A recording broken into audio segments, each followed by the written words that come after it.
Trends I see happening in the industry, the adoption of technology. People want a clean, easy visitation experience done through their phone before they arrive at your center. They don't want to be having cash and then they want to walk out. So just this whole mobile payment, walk in, bowl, leave, that is a more on-demand experience that people can reach wherever at any time. And we actually invested into a company that we're building out called Bowl Now, and it's an application that does streamline the customer's journey to your center to assist with this. That is something I would also strongly recommend, is digging in, picking what your tech stack is going to be, because this isn't slowing down. And I would say something about technology, it's becoming more and more modular. So old industries like bowling, they start as very interdependent business models where a few key players control everything because they have a monopoly. So they can demand this. So everything's incorporated. Oh, you want to tack this on? That's 10 grand. Oh, you want to tack this on? That's 100 grand. But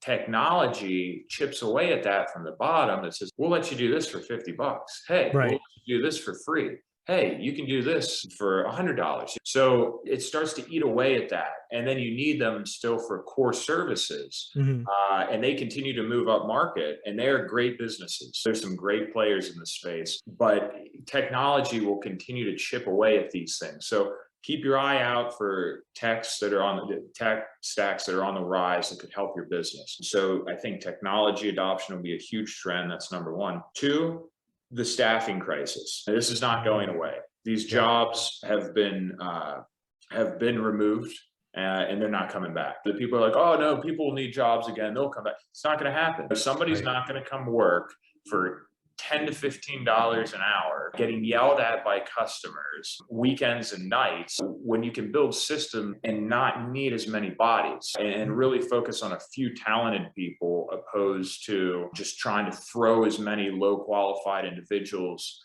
at the situation as possible. And this will be done from restaurant equipment that cooks its own meals. I see that coming. So that'll reduce the need for a kitchen staff, because that's a very hard area to fill, to the front counter, where between the camera system, mobile check-ins and whatnot, kiosks, that people are just walking in, they're getting their own shoes, they're returning at the end, they know they're being watched, they're okay with it. It's just like everywhere else. You saw it happen in the grocery business. It's come to our, and these trends are not changing. People are like, oh, I still want the good old experience. There's a lot of people that don't. Most of the new generation doesn't want to interact. They want to walk in, and they I don't want to talk to anybody. Exactly. And I've seen it at my own center. I walk in as a customer to do an audit and experience the energy and the vibe. And if I walk in and somebody who clearly doesn't care about their job is texting on their phone, I would rather see no one there. So now you're paying somebody to not care and do a poor job and upset the customer. Skip that, get rid of it. So I don't see the labor crisis changing. I see it honestly getting worse. So I think really focus around systems and procedures that can automate the bowling experience. And there's a lot of B2B companies working on this now that'll help with assistance with that, because bowling's not going anywhere. It's been here for centuries. It'll be here for centuries. And we just need to adapt to current trends and continue to move in that direction. I also see string machines becoming the standard. It's easy to fight this trend, and I understand why people do. It is a different game. But once again, you don't need a mechanic. So you can not get rid of that person, because you need building maintenance. You need somebody to help clean. You need somebody to help do all this stuff.